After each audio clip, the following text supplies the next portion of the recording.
jina la Yesu. Mungu wetu, tunakushukuru asubuhi ya leo umetukutanisha mahali hapa ili kwamba tuweze kusikia neno lako. Asante Bwana kwa kuwa unatupenda na unatujua. Asante kwa kila mmoja ameingia mahali hapa.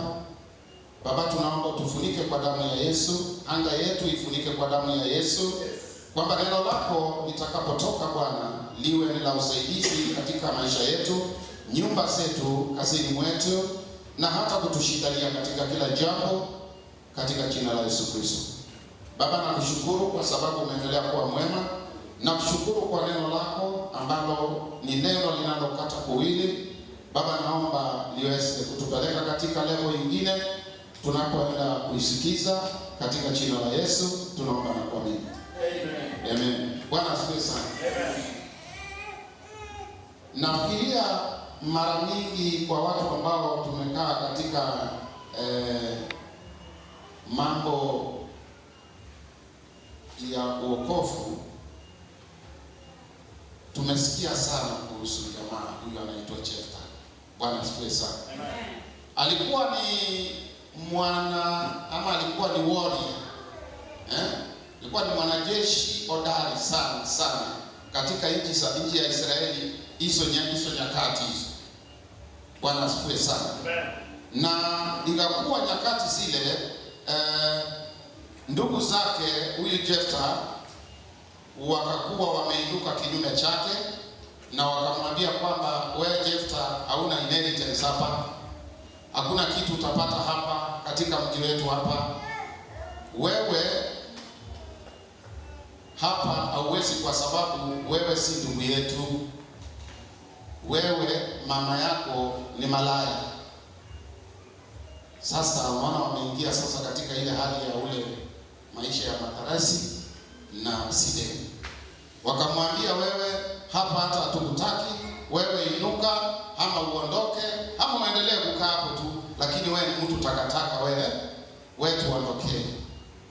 Bwana asifiwe sana. Lakini Jefta, yale maneno yalipomwingia, aliondoka na akaenda katika sehemu inaitwa Top. Na alipofika katika ile sehemu inaitwa Top, ameondoka akiwa amevunjika moyo, ameondoka akiwa anajiona yeye ni mtu ambaye hafai, ameondoka akiwa anaona yeye ni mtu ambaye kwa hakika katika society yeye ni mtu ambaye haonekani kuwa ni mtu, kwa sababu mama yake ni malaya. Bwana asifiwe sana. Akaenda amevunjika moyo, akaenda ameishiwa na nguvu, akaenda sasa hata hajiwezi, ikabidi aende tu. Lakini alipofika katika nchi ile ya Top, akapatana na watu ambayo Biblia yangu ya Kiingereza inawaita adventurers. Bwana asifiwe sana. Sijui adventurers kwa Kiswahili ni watu wa aina gani? Mama ulikuwa mwalimu Kiswahili Kiingereza unajua vizuri. Adventurers huwa ni kwa Kiswahili ni watu wa aina gani? Nilikuwa ni watu wa aina gani? Ni paraduni. Au parathuni. Faraduni. Kiswahili ni ngumu. Bwana asifiwe sana. Hao watu kulingana na hii nini ya Kiswahili hapa wanaitwa adventurers. Na hapa leo ndio nataka tusome tu. Sitaki tuende mbali sana ile uhodari wa Jefta ama uhodari wa nini. Nataka tuangalie adventure. Mtu ambaye ako na adventurous spirit. Adventurous spirit. Bwana asifiwe sana. Nini hapo inaniambia kwamba an adventurous person is a person who is willing to go where you haven't been before and do things you have never done, even if you don't know how it is going to turn out. Bwana asifiwe sana. Ni mtu ambaye anaweza kwenda sehemu ambayo hajawahi kwenda na afanye mambo hata kama hayajui yatatokea nini. Bwana asifiwe sana. Yeye anaenda huko na anajua kwamba anaenda kufanya kile anaenda kufanya, na kile kitakachotokea Mungu ndiye anajua. Bwana asifiwe sana. So huyu mtu tunakuta kwamba hawa watu ni watu ambao wako outgoing. Ni watu ambao, kwanza, mtu ambaye anafanya hivyo ni mtu wako na imani. Ni watu ambao wamejaa imani, ambaye anasema leo nimesikia hapa kuna kuanga na wanyama katika hii kichaka, lakini mimi sijawahi kuwaona. Nataka niende nione ni wanyama aina gani wako kwa hii kichaka. Aingie na atembee, akutane na hao wanyama, asikutane nao, yeye anaenda. Bwana asifiwe sana. That is a man with an adventurous spirit. Bwana asifiwe sana. Secondly, an adventurous person is a person who is willing to undertake or seek out new and daring enterprises. Ni mtu ambayo ako tayari kwenda kutafuta, to seek, na afanye mambo ambayo yako daring, yani mambo ambayo ni hatari, anaamua tu anaenda kufanya na anafanya. Bwana asifiwe sana. So wakati Jephthah alipotoka mahali alitoka, amefukuzwa na ndugu zake wakiwaambia kwamba wewe ni mtoto wa malaya, alipoenda akapatana na wale watu ambao walikuwa ni watu outgoing. Inasemekana they surrounded him, walimzungira, wakakuwa around yeye na wakamwonyesha kwamba hata kama wewe imesemekana wewe ni mtoto malaya, lakini wewe unaweza fanya jambo. Sisi tuko hapa nje na hata tuliletwa hapa na shida zetu ambazo pia zilitulete pande hii, lakini sisi tumefika hapa na tunafanya mambo. Bwana asifiwe sana. So wale watu wakafanya, roho yake ikainuka na akaanza kuona mbali, akaanza kuwa na maono tofauti, akaanza kuwa na hali ya kuona kumbe inawezekana. Bwana asifiwe sana. Wewe mahali ulipo hapo, mahali unapokaa katika ile estate, mahali unakaa, mahali unapofanya kazi, mahali unapotembea, ni watu gani wamekusunguka? Bwana asifiwe sana. Ni watu wanaweza kuinua spirit yako ikuje to a level ambayo unaweza ukafanya mambo yanaonekana, ama ni watu ambao wataendelea kukukandamiza, wataendelea kukufuta nyuma, wataendelea kukuweka chini. Bwana asifiwe sana. The Bible says these people, adventurous people, or a man with an adventurous spirit, ni mtu ambaye ikandea, anaweza akafanya kitu ambaye haiwezekani. Bwana asifiwe sana. Some years back, kitu kama 15 years ago, a young man who had finished university alitoka nyumbani akaja kwangu. He was looking for work to do. Alikuwa anatafuta kazi, amemaliza university, akakuwa anakuja anataka kazi. Alikaa kwangu for 1 month. Tunazunguka, tunapeleka makaratasi huku na pale, hakuna kitu kinapatikana. Hakuna kitu kinapatikana. Tukakuwa tunaendelea kungoja, kiatu chake ambacho alikuja kilikuwa afadhali kidogo, kikakuwa kimeenda Kongo. Na ikakuwa imefunguka pale mbele, ni kama samaki ambaye anataka kumeza kitu, lakini akakuwa anazunguka kwa maofisi akiomba ile kazi. Bwana asifiwe sana. One day nilikuwa nikitoka very early in the morning. One day akaniambia, mzee, nilikuwa kijana wakati, lakini alikuwa mdogo wangu, ananiambia sasa, naomba unipatie shilingi 500 kama unaweza kuwa nayo. Mimi nikajua labda leo anataka kwenda mbali kama Malindi ama Kilifi, ama anataka kwenda hizo sites za Lungalunga. Bahati nzuri nilikuwa naye nikamba. This man, nilipoenda jioni, niliporudi, nilimpata hapo kwa nyumba, hapo pale na ametulia na ako relaxed. Kesho mimi nikaondoka nikaenda. hivyo. Siku moja nikakuwa nimefuka, nimeenda kule ng'ambo, nafuka na feri. Nikija nikifuka, ule mtu nakutana naye, nakutana na Robert.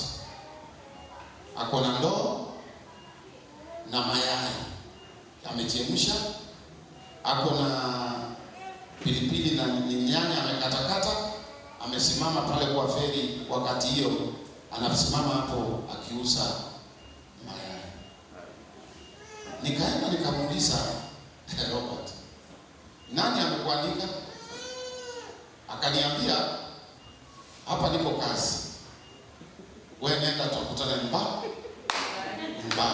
Bwana asifiwe sana. So na akanipasulia mayai moja na akanitilia nini, nikamuuliza sasa ni ngapi? Nyakati hizo akaniambia mayai ni shilingi 5. Nikampa na nikaenda nikampa hiyo shilingi 5 wakati hizo, na nikaenda. Jioni tukakutana naye, akafika. Alipokuja, anakuja akona sukari na vitu vingine kidogo kidogo, amenunua mboga nini hapo. Ndio nikamkalisha, akaniambia, unajua nimekaa hapa, nimekuwa nikivuka hii feri, na nimeenda siku moja, nimesimama nikaangalia wale watu wanavuka ile feri, they are over 10,000. Nikaona hao watu 10,000, huyu kijana alikuwa amefanya commerce. Hao watu 10,000, kila mmoja akikula yai moja, by the end of the day itakuwa na kitu kwa mfuko. Bwana asifiwe sana. And huyu kijana hiyo kazi aliendelea naye na hakuja kuandikwa. Siku hizi anaishi kule Mariakani, ako na home yake huko na ako na business yake kubwa na hapa. Bwana asifiwe sana. He was daring. Alisema wacha ikue hii nini, hata kama nimesoma, hii ilikuwa ni ya kunipea nipate nini. Sasa hii knowledge nitaiapply. Bwana asifiwe sana. Na aliapply and it's not the same again. Bwana asifiwe sana. Watu wengi sana, hasa wale watu tuko kanisani, tuko waoga. We are cowards. We are just like the generals, wale mageneral wa Israel ambao walikuwa wamesimama mbele ya Goliath na wanaogopa. Hakuna hata mmoja anaweza tokea aenda mtingize waone kama analii upande gani. Hakuna. Bwana asifiwe sana. There are opportunities nyingi sana ambazo siko hapa nje, but we fear. Bwana asifiwe sana. Tunaogopa na tunaogopa sana. Isipokuwa mtu mmoja najua hapa peke yake, na ndio maana Mungu anampeanga watoto twins. Bwana asifiwe sana. God cannot give you watoto. Mungu hawezi kukupea twins if you are not a manager. If you are not a manager of yourself, a manager of your house. If you are not a manager, God will never give you twins. He never give you twins.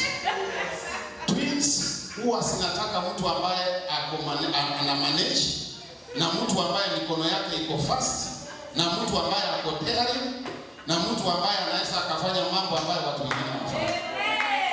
Bwana asifiwe sana. So if you want to bear, unataka kuzaa watoto twins, plan yourself well. Bwana asifiwe sana. Bwana asifiwe sana.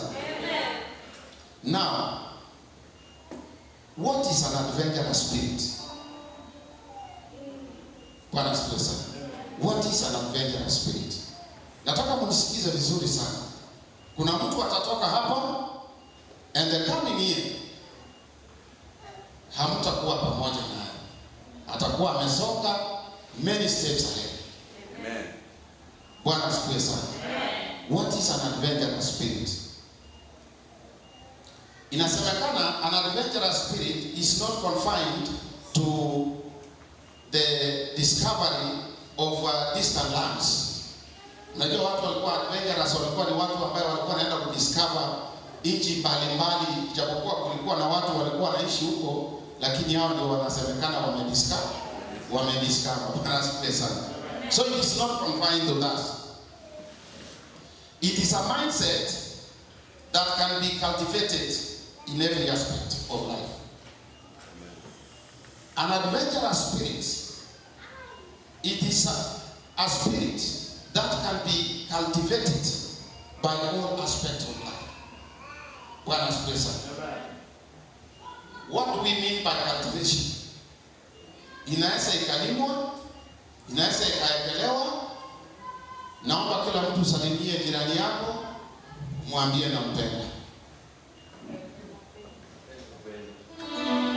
Bwana asifiwe sana. Just tell your neighbor, I love you so much. Bwana asifiwe sana.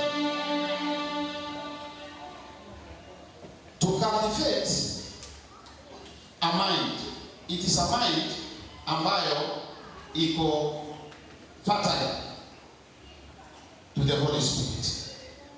A mind that can be controlled and can be led by the Holy Spirit.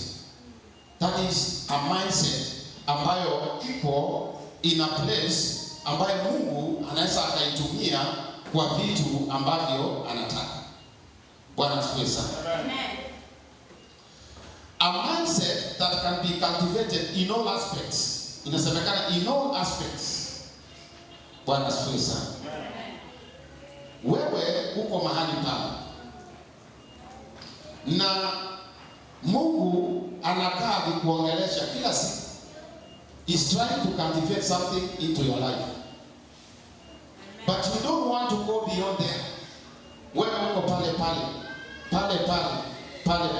hautingiziki. But God is trying to speak something to you, either through the word, either through dreams, either through His ministers, either through visions, ama by actions. Bwana asifiwe sana.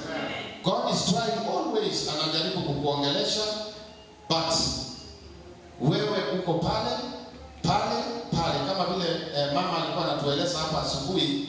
Wewe uko pale na Mungu amekupea kila kitu, lakini bado unaitisha. Bwana asifiwe sana. Do you know that people ama watu huwa wanaomba open door in their lives? You see, hii kitu kinaitwa open door. I think tutakaa siku nyingine tuiongee kwa kirefu. An open door ambayo umeomba imefunguka ni ya baraka kwako, but people pray and the doors are open. Huwa milango iko open, but we fail to go through it. Most of us tunaomba na si ati milango ifunguke, inafunguka, lakini tuna fail ama tunakosa kuingia. Huwa tuingi. Just God speaks to you, anakupea direction, umeomba and something comes your way na unaangalia na unawacha. The door is open and you have left it. Bwana asifiwe sana. You see, one day nilikuwa naeleza ndugu wengine hapa, kulikuwa na mlango hapa ambaye ilikuwa mahali mzuri, inaweza ikatumika kwa kama duka hivi. So I went siku moja na nikaangalia ile nilikuwa nataka, nikaona imebadilishwa, imekuwa kitu kingine, imekuwa nyumba za kukodisha. But there was a next house. Nikasema hakuna shida, hata kama hii imebadilishwa imekuwa ni nyingine, I will go for this door. Naongea na mtu ambaye tulikuwa nitaendea hii mlango next. Bwana asifiwe sana. The following day nilipokuja after 3 days, nilipata mtu ameingia na amepanga ile mlango. Bwana asifiwe sana. How did that happen? Mimi niliongea in public. Nilichukua seed ambayo Mungu alikuwa amenipea. My prophetic seed Mungu amenipea. I took it na nikaitawanya in the open. Then my war started. Mwenye alichukua hiyo neno akachukua na akaenda akapanda. I told you one day kuna cousin yangu aliyekwenda kwa mjomba yake, alikuwa amejenga manyumba kwa senta hivi, na akasema akaenda akamwambia ngo, si naomba unipatie mlango, naona nikiweka hoteli hapa vijana hapa wanasumbuka wanaweza kunywa chai. Akamwambia my nephew, ndio umeona hivyo? Akamwambia naona hii mlango imekaa na naweza nikaweka at least watu wao wakikunywa kachai hapa. Akamwambia hakuna shida. The boy went akajitayarisha, and the moment alikuja anataka kwenda kutengeneza hiyo mahali, what happened? Alipata mjomba wake tayari amefungua ile duka, ameweka hoteli na watu wako ndani wanakunywa chai. Bwana asifiwe sana.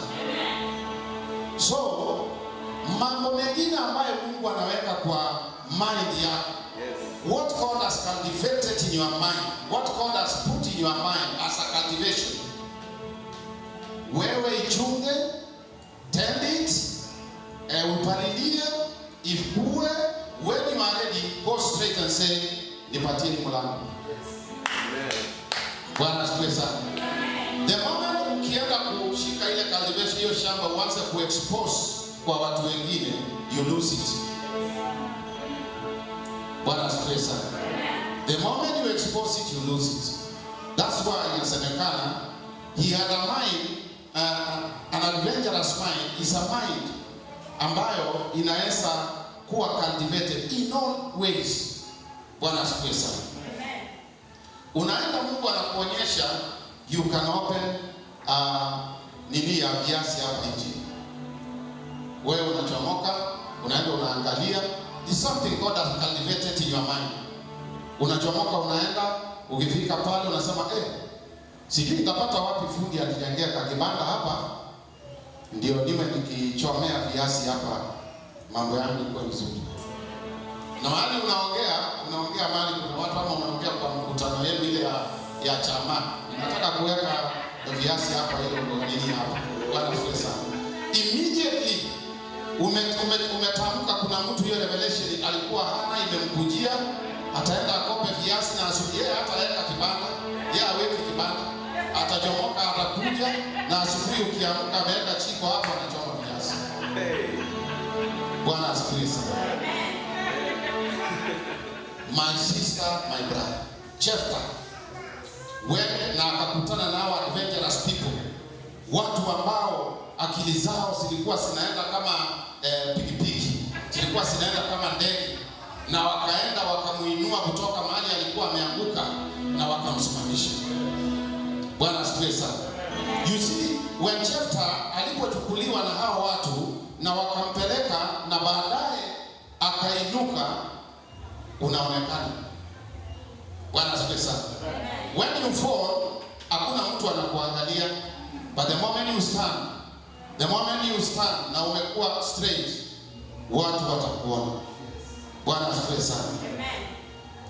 You see, kuna vitu ambavyo sometimes we take them as small things.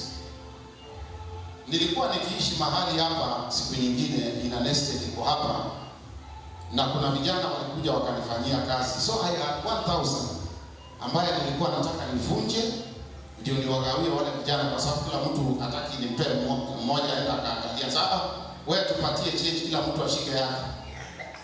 So nilienda kwa duka hii hakuna change, nikaenda kwa duka hii hakuna change, nikaenda kwa duka hii hakuna change, nikaenda kwa duka hii hakuna change.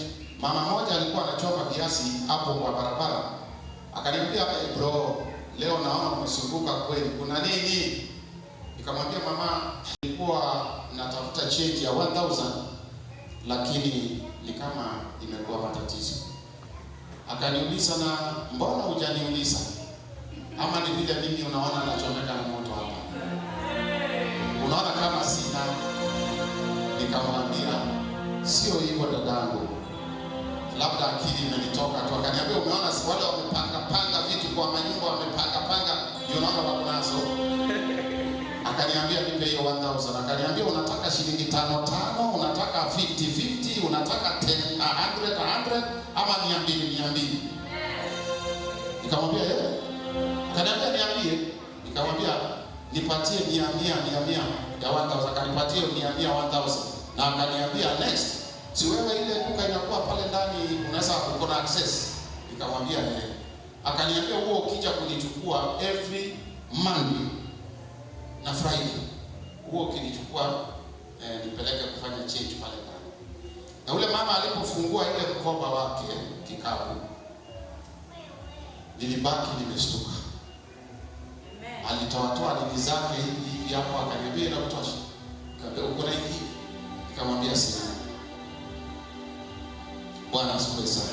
Kuna vitu vidogo ambao ndugu zangu tunaangalia ni vitu vidogo, tunataka kwenda kufanya mambo makubwa mahali.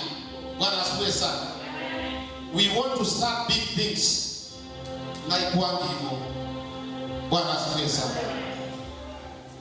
Mungu anataka uanze na pale chini, uje ukipanda so that you learn. Bwana asifiwe sana. You learn. Unasikia? An adventurous, mtu ambaye akona adventurous spirit ni mtu ambaye ana embrace new challenges ambazo zinapita. A man with an adventurous spirit ana embrace new challenges, zile ambazo zinakuja watu wanaona kama ni ngumu sana, hiyo yeye ndiye anataka kusukumana naye aone itafika wapi. Bwana Yesu asifiwe. Na ndio mama alikuwa anaitwa Anna, alikuwa nani? That mama alikuwa na adventurous spirit. Yeye walienda na Elkana, wakaenda kuomba na bwana wake. Baada ya kumaliza kuomba, akaona hapana, hii kitu ni kama hatujaisukuma vizuri. Hata kama tumeomba na tumefanya sacrifice, hapana, hii haijaenda vizuri. Mimi sijasikia kama imenitosha, mimi sijasikia kama iko sawa. Akaamua kwenda another step. Bwana asifiwe sana. Akangoja watu walipoondoka, yeye akarudi kwa pale madhabahu na akapiga magoti na akaanza kulia na akaanza kuita Mungu, akaanza kulia mpaka ule priest alikuwa pale akachanganyikiwa, akaangalia akasema, "Lo, na huyu leo mapema hivi amekunywa pombe saa ngapi?" Bwana asifiwe sana. You see, when the Holy Spirit ikikuingia, kuna revelation, kuna mambo fulani utapata ambayo ukijua kuitumia vizuri, ukijua kutembea naye vizuri, wewe hauta struggle vile mama alikuwa anatuambia. The Holy Spirit. You see, Jesus Christ alikuwa akienda anafanya maombi, anafanya uponyaji, anaenda anafungua watu ambao wako na mashetani, lakini ikifika usiku anasikia hapana, itabidi niende nikaombe. He goes to a separate place, a lonely place, na analilia Mungu. Mpaka siku moja Biblia inarekodi kwamba aliomba mpaka ile nini ilikuwa inamtoka jasho ilibadilika ikakuwa ni damu. Yaani mtu anaomba mpaka sasa si jasho inatoka, ni damu. Bwana asifiwe sana. You know, sometimes naweza kukaa na nafikiria, naona sometimes we are joking. Bwana asifiwe sana. Because vile tunavyochukulia mambo haya sio vile inatakikana. Bwana asifiwe sana. Ukisoma hii Biblia vizuri utaambiwa kwamba wakati Jefta alikubali kwenda na wale wazee wa Israeli, na wakaenda naye, wakafika huko, na alipofika mahali pale hakuenda vita immediately. Alienda akameka na akakaa chini, na alipokaa chini akatumana mtu kwenda kuwauliza wale watu, jamani, hivi vita mnatuletea vya nini? Jefta ule mfalme wa upande kina akamwambia, sisi, nyinyi mlipopita hapa kitambo, wazee wenu walipopita hapa walituingia shamba yetu. Kwa hivyo nataka mtuachie shamba kuanzia mahali fulani mpaka mahali fulani. Kutoka mahali ilikuwa inaitwa Sphinian mpaka mahali inaitwa Jabok, River Jabok. Jefta akamwambia hapana, tuliwaomba nafasi, mliomba nafasi ya kupita na mkakataza. Wakati mlikataza nafasi ndio mlishambuliwa. Wewe pia umerudi tena na hiyo maneno hapa. Bwana asifiwe sana. Amen. Ukisoma Biblia yako itakwambia kwamba iko verse hiyo 11 iko verse 29. Verse 29 inasema the king of Ammon, kuanzia 28, the king of Ammon however paid no attention to the message Jephthah sent him. And then the spirit of the Lord came upon Jephthah. Bwana asifiwe sana. Inasemekana the spirit of the Lord ikamkujia Jephthah. He crossed Gilead and Manasseh and passed through Mizpeh of Gilead, and from there he advanced against the Ammonites. Bwana asifiwe sana. My brother, my sister, lile funzo ulipata asubuhi, kama alikuingia vizuri, nenda ukae chini na ufikirie vizuri. It is the Holy Spirit that can take you through the problems uko nayo. It is the Holy Spirit that can take you through mambo ambayo unapitia. Bwana asifiwe sana.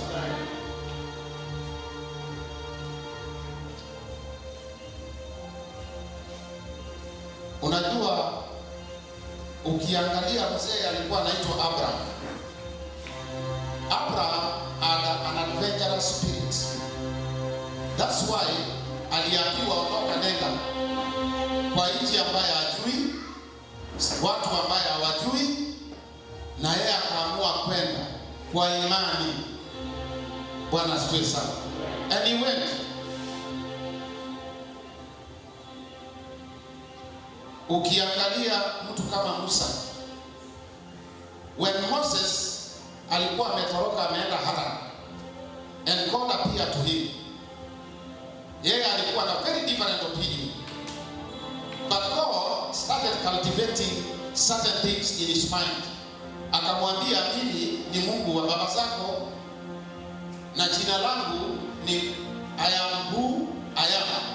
Na nauliza sasa, wewe huyu I am who I am, wewe ni nani? So God, Mungu akaanza kufanya cultivation, akaanza kupanda mambo fulani katika akili yake, na ikamuingia na ikagrow na ikaanza kubea fruit. Ndio akaamka kwenda Misri, kwenda kuonana na Farao. Bwana asifiwe sana. I want you to go and sit down. Hata hapo mahali,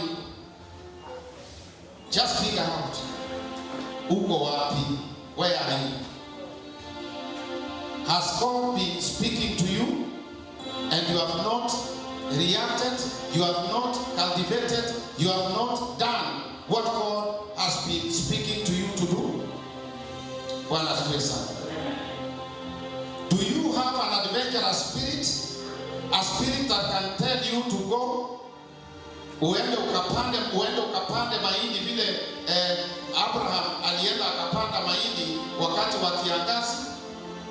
Bwana asifiwe sana. You know, the Bible says Abraham planted in a dry season and he reaped in 100-folds. He had an adventurous spirit. He was daring. He could go to places, he could go to levels ambayo hajaenda. Bwana asifiwe sana. When you have an adventurous spirit, inafika mahali wewe mwenyewe unaanza kufanya discoveries ambazo hata watu hawajaifanya. Bwana asifiwe sana. Nowadays, certain things don't happen because we don't want to go far. Hatutaki kusonga. We are comfortable mahali tuko.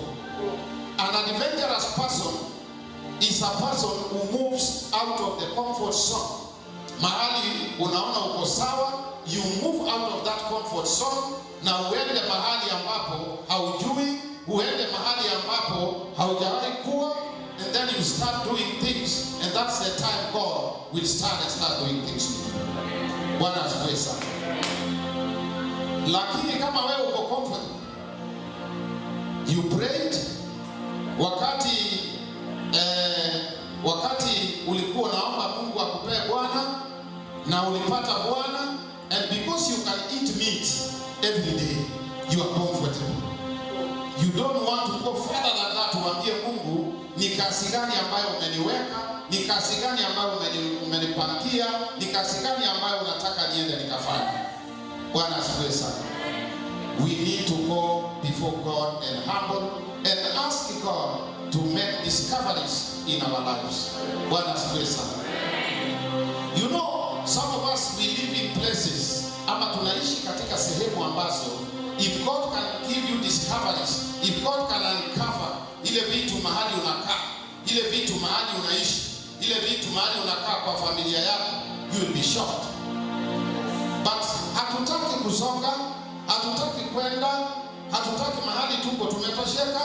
Ukishakula sima yako na unasikia joto inaingia, usipoamshwa na huku kwa kiti, hautaenda kitandani.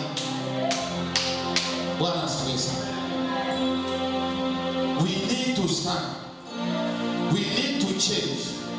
We need to embrace new things ambazo Roho Mtakatifu anakuletea. Bwana asifiwe sana. You see, as a man of God or a woman of God, wengi sana kwako ni hatari. Bwana asifiwe sana. Speaking too much when you are saved, it is dangerous. Sometimes, listen. Bwana asifiwe sana. Ukisoma kitabu cha Revelation, Ezekiel 44. Ezekiel anasema kuna mtu alikuja akamuinua na akampeleka, he took him to the north gate. Na katika ile north gate mahali alimpeleka akamwambia, now listen very carefully and see clearly from now, because what you are about to see will make you grow, will make you move, will make you do exploits. Bwana asifiwe sana. So sometimes ukija katika nyumba ya Mungu ama mkutano ambayo watu wa Mungu wako, be very attentive. Listen carefully. Tulia na usikize vizuri, kwa sababu pale utatoka na neno ambalo litakupeleka na litabadilisha maisha yako. Bwana asifiwe sana. Hapa hivi kuna watu Mungu amekuwa akiwaongelesha mambo mengi tu, but they are struggling. Watu wana struggle, watu wana mahali wako wanateseka, lakini kuna kitu Mungu anakuongelesha and you don't do it. Unaona kama haitawezekana. But the word of God says, ni nini haitawezekana mbele ya Mwenyezi Mungu? Bwana asifiwe sana. What is it that is not possible with our God? Bwana asifiwe sana. Nataka mtu anisomee kitabu cha Wafilipi, Philippians 4:13. Amen. Ndio twenda tukimalizia hapo. So nataka uende uangalie. Kuna kitu Mungu amekuwa akiongea na wewe. Kuna kitu Mungu amekuwa akikuelekeza. But you have been holding. Umeambia Mungu akufungulie mlango. Mungu amefungua mlango, but you don't want to enter. Bwana asifiwe sana. The word of God says in the book of Isaiah 60, arise and shine, for your time has come. Bwana asifiwe sana. To arise ni kuamke. Ule mlango ambao umekuwa ukiomba Mungu akufungulie, umefunguliwa. Arise, go through it, go and find what is inside, in the name of Jesus. Bwana asifiwe sana. Umeipata pastor? Philippians 4:13. Yes, please. The Bible says that naweza mambo yote katika yeye anitiaye nguvu. Bwana asifiwe sana. Neno la Mungu linasema kwamba ninaweza mambo yote kwa yeye ambaye anitiaye nguvu. Bwana asifiwe sana. If you think you cannot do it, the word of God says you can do it because the Lord is strengthening you. The Lord is giving you strength. The Lord is pushing you ahead. The Lord is standing behind you in every step. Bwana asifiwe sana. Basi hiyo inasemaje? Ilikuwa ni Isaiah 40. Isaiah 40 verse 31. Bwana asifiwe sana. So wewe usiseme kitu fulani unataka kufanya hautaweza kwa sababu wewe una pesa, kwa sababu wewe hauko katika ile position, kwa sababu hauna mlango, kwa sababu haina uwezo. The word of God says you can do all things through Christ who strengthens you. Bwana asifiwe sana. Unaweza kufanya mambo yote kupitia Bwana ambayo anakuwezesha. Bwana asifiwe sana. Stand with that word and it will work. Bwana asifiwe sana. I have people nimekuwa nadai for the last 2 months, na nikiwapigia simu hawachukui. Bwana asifiwe sana. Na nyumba zao wengine sijui, I don't know where to live. So I woke up yesterday in the morning baada ya kuomba, and I spoke, nikaongea na the east. I spoke to the east, nikaambia wewe mashariki, you east gate, I command those people who are withholding my money to release in Jesus' name. I command you south gate, in the name of Jesus, those who are withholding my money, let them release in the name of Jesus. I command you north gate, in the name of Jesus, let those who are withholding my money release in the name of Jesus. I command you south gate to release all those who are withholding my money. Lose them now in Jesus' name. Nilingoja, saa 4 ikapita, saa 7 ikapita, hakuna mtu. Saa 8 ikapita, hamna mtu amenipigia. Saa 10 imefika, hamna mtu amenipigia. In all those times, nilikuwa naambia Mungu, thank you Lord. Thank you Jesus. Thank you Lord. Thank you Jesus. I know you are faithful. Najua unaweza. Najua unaweza. Saa 12 jioni nikapigiwa na mtu akaniambia, mzee, uko kwa nyumba? Nikamwambia niko kwa nyumba. Ningoje hapo hapo na usitoke. Hajawahi chukua simu yangu for the last 1.5 months. Bwana asifiwe sana. 6:30 nikapigiwa na mwingine, mzee, uko kwa nyumba? Nikamwambia niko kwa nyumba. Usiondoke, ningoje hapo hapo. Sasa hata huyu mwingine, hata kabla hajatoka huyu mwingine angekuwa amefika. Kulikuja watu 4 jana. Bwana asifiwe sana. So I slept a happy man. So kumbe vitu vingine sisi ndio hatujatamka, hatujaongea, na tunaendelea ku play na kukas watu. Bwana asifiwe sana. But we have not spoken to the situation. Hatujaongelesha hiyo situation. Bwana asifiwe sana. Have you been speaking to your situation? Bwana asifiwe sana. How many times have you spoken to your situation and it has not changed? Kuna mama alikuwa akikaa pale, simuoni, alikuwa akileta maji. Alienda wapi? Bwana asifiwe sana. You see, let me give you a secret. Ukiwa kuna jambo Mungu amekupea ufanye, an adventurous man or an adventurous woman anakuwa na perseverance. You persevere. Ni mtu ambaye ako na perseverance. Bwana asifiwe sana. Kwani Jephthah alipitia mangapi? Jephthah alipitia mambo mengi kitambo akuje kusimama na aonekane. Alipitia mambo mengi mpaka wale ndugu zake wakarudi wakimwambia, baba ni nyumbani. You know, kuna mambo Mungu anataka ufanye and the devil does not want you to do it.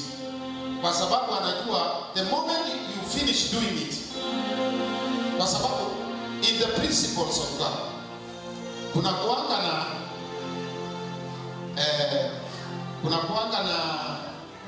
time ya kuplant, yani kuna kuanga na time ya kusow, kuna sowing time. Malizia apostle, there is time for sowing, there is time for reaping, there is time for morning. Bwana asifiwe sana. Na pia inasema kuna principle inasema kuna sowing, kuna time of sowing, kuna time of planting ama time of kupalilia, na kuna time ya kuharvest. Harvest time. Bwana asifiwe sana. So wewe umesow, you are still sowing, hata ijagrow na tayari you want it, unataka kuharvest. Bwana asifiwe sana. It is still sowing time. It is still sowing time. Bado ni sowing time. Na wewe tayari unataka kuharvest. What are you harvesting? Utaharvest nini? Na it is not yet time. It is not yet time for harvesting. Bwana asifiwe sana. In God nasambia kwamba one day is equivalent to 1,000 years before God. And 1,000 years before God is equivalent to one day. Sasa hivi Mungu anaiangalia na angle gani? Bwana asifiwe sana. Yeye alikwambia letea huyo mama maji. Push. Lete maji, weka kwa hiyo meza. Push, that was the word, because haungelete kama hukusikia hiyo sauti. So you have it, lete maji, weka hapa. Before hiyo nini ifike harvesting, ama before ikomae, wewe tayari umesema hili neno ni kama hii kwa kweli, na unaondoka na unawacha, and then you remain bound. Bwana asifiwe sana. So that's why nilikuwa nawaeleza wewe, angalia mahali umetoka. What has God been speaking to you? Mungu amekuwa akikuongelesha kuhusu nini? Bwana asifiwe sana. Pastor, hiyo word inasemaje? Isaiah 40:31. Nasema bali mtu ambao hautosheki na nini mahali umekaa, unataka kujua zaidi na zaidi, nataka umwambie Mwenyezi Mungu leo akujaze roho yake na akupee hiyo roho ambayo ilipewa Musa, roho ambayo ilipewa Abraham, roho ambayo ilipewa Jacob, na ikawapitisha katika majangwa na wakafika mahali walifika, na saa hii wako na taifa ambalo linaitwa Israeli, katika jina la Yesu Kristo. Baba, tunakushukuru Mungu wangu, unatujua mahali tunatoka na mahali tunakwenda. Uinuliwe, uabudiwe milele na milele, kimbilio langu na ngome yangu. Nenda ukaangazie kila mmoja aliyo mahali hapa, nenda ukatembee nao, nenda ukawaonekanie, kwa sababu wewe ni mwema. Uinuliwe Bwana, kwa sababu unaenda kuonekana. Gusa kila mmoja wetu mahali tulipo. Ona Bwana matarajio ambayo tuko nayo, mahali ambao Mungu tunahitaji, vitu ambavyo tunahitaji. Nenda ukafanye jambo Bwana, tufungulie milango ya Mungu wetu, na utufanye tuweze kuingia katika hiyo milango, katika jina la Yesu Kristo. Tuwezeshe tuingie katika hiyo milango, tuwezeshe tuingie katika hiyo